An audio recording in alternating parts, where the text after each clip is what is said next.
우리가 이제부터는 어떤 사람도 육신을 따라 알지 아니하노라. 비록 우리가 그리스도도 육신을 따라 알았으나 이제부터는 그같이 알지 아니하노라. 그런즉 누구든지 그리스도 안에 있으면 새로운 피조물이라. 이전 것은 지나갔으니 보라, 새 것이 되었도다.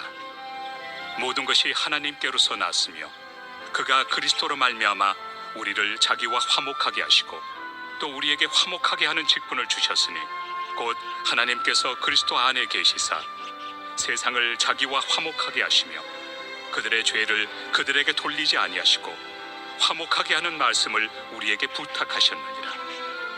그러므로 우리가 그리스도를 대신하여 사신이 되어 하나님이 우리를 통하여 너희를 권면하시는 것 같이 그리스도를 대신하여 간청하노니 너희는 하나님과 화목하라. 하나님이 죄를 알지도 못하신 이를 우리를 대신하여 죄로 삼으신 것은 우리로 하여금 그 안에서 하나님의 의가 되게 하려 하십니다.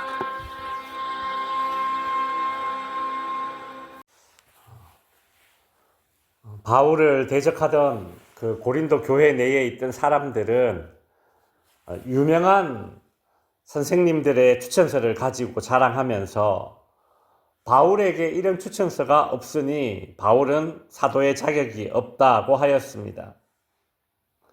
바울은 자신의 사도권을 인정하지 않는 그 대적들에게 지금 내가 하고 있는 일, 즉 복음을 가르치는 이 사역은 하나님에게 받은 일임을 말하면서 이것이야말로 진정한 사도권이 아니면 무엇이겠느냐 그리 변호했죠. 그렇죠. 우리 그리스도인들은 세상 어느 유명한 사람의 추천서 따위가 아니라 하나님의 인정을 받는 것이 더 중요합니다.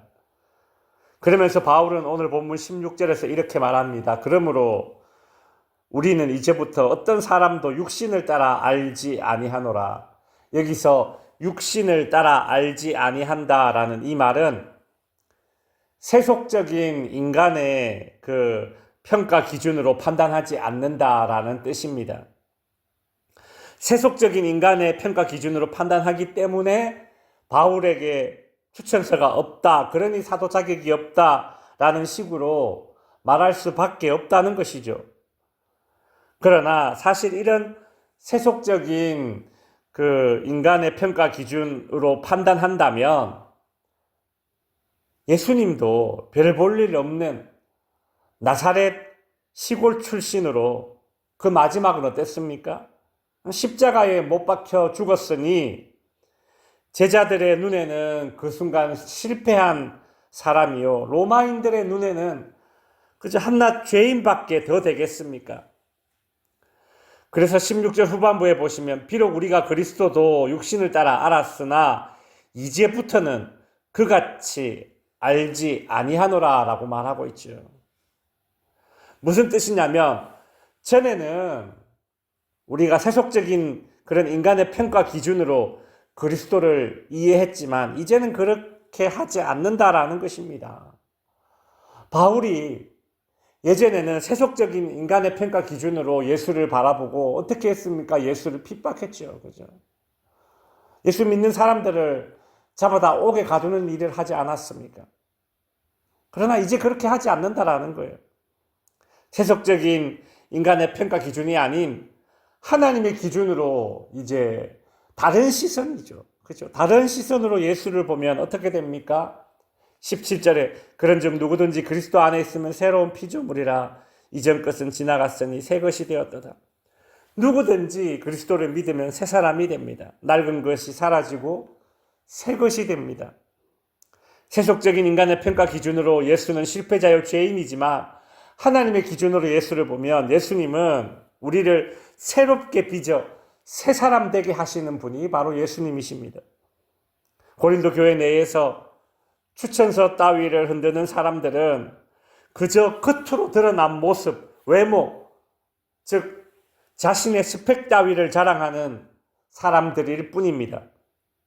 이들은 속사람이 변화되어서 세상과 이웃과 나 자신과 역사를 보는 눈이 달라져야 할 사람들입니다. 성도 여러분, 오늘 우리가 세상과 사람과 일과 상황을 보는 관점은 어떻습니까? 여전히 세속적인 인간의 평가 기준으로 그렇게 바라보고 있지는 않습니까? 고린도 교회 내에 있던 이 바울의 대적들이 세속적인 인간평가 기준으로 바울을 보며 비판하고 고린도 교회 내에서 무리를 일으켰듯이 세속적인 인간의 평가 기준으로 교회 공동체를 보고 성도를 바라보면 그는 절대 평화를 이루는 사람이 되지 못합니다. 교회가 시끄러워집니다.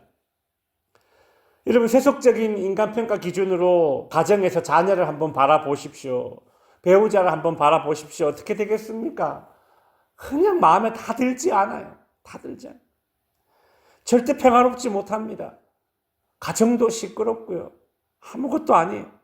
부모와 자녀 사이에, 부부와 부부 사이에 화목함이란 있을 수가 없습니다. 바울은 세속적인 인간의 평가 기준이 아닌 하나님의 기준으로 일하는 사도였습니다. 세속적인 인간 평가 기준은 인간의 추천서를 보이면서 그 당시 유행했던 웅변술, 수사학 등의 방식으로 일하지만 바울은 하나님의 기준으로 일했기 때문에 사람들에게 미쳤다라는 소리를 들을지언정 오로지 예수 그리스도의 복음만을 전했던 진정한 사도입니다. 세속적인 인간의 방식이 아닌 하나님의 기준으로 일하면, 즉 예수 그리스도의 복음만 전하면 어떻게 됩니까? 평화를 이룹니다. 왜 그렇습니까? 복음이 곧 평화의 소식이기 때문입니다. 죄로 인해 하나님과 원수되었던 우리가 예수 그리스도로 인해서 하나님과 화해되었다라는 것이 곧 복음 아닙니까? 이 복음을 전하는 것이 진정한 사도입니다. 그래서 바울은 18절에서 그는 하나님이죠. 하나님이 그리스도로 말미암아 우리를 자기와 화목하게 하시고 또 우리에게 화목하게 하는 직분, 그 임무를 주셨다라고 말하고 있죠. 바울은 자신이 먼저 경험했던 하나님과의 그 화해의 경험을 다른 사람들에게 알리고 전하기 위해서 오로지 복음만을 전했던 것입니다. 이것을 자신이 하나님으로 받은 직분으로 여겼어요. 임무로 여겼다는 거예요. 이런 바울이 어떻게 참 사도가 아닙니까? 이런 사람이 참 사도죠. 바울은 서로 분쟁이 심한 고린도 교회 성도들과 세속적인 인간평가 기준으로 바울의 사도권을 공격했던 이 대적들에게 이제 이렇게 권면을 합니다. 20절에 보시면, 그러므로 우리가 그리스도를 대신하여 사신이 되어 하나님이 우리를 통하여 너희를 권면하시는 것 같이 그리스도를 대신하여 간청하노니 너희는 하나님과 화목하라. 바울은 우리는 그리스도의 사절로서 하나님을 대신하여 고린도 교회 여러분들에게 간곡히 부탁한다면서 하나님과 화해하라고 권면합니다. 이것이 하나님께서 우리를 시켜서 호소하시는 말씀이다라는 거예요. 이것이 하나님의 일 아닙니까? 이 하나님의 일을 하는 것이 바울이 사도라는 증거 아니겠습니까? 결국 누가 진정한 사도냐?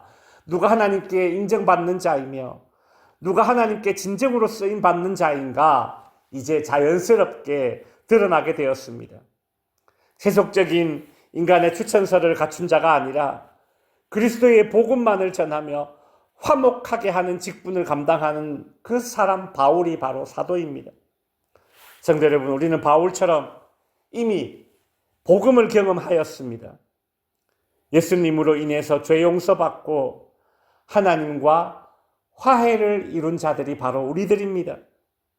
우리가 하나님과 화목함을 경험하였기 때문에 그 소식, 그 복음을 전파하는 일이 이제 우리의 소명이 되는 것이죠.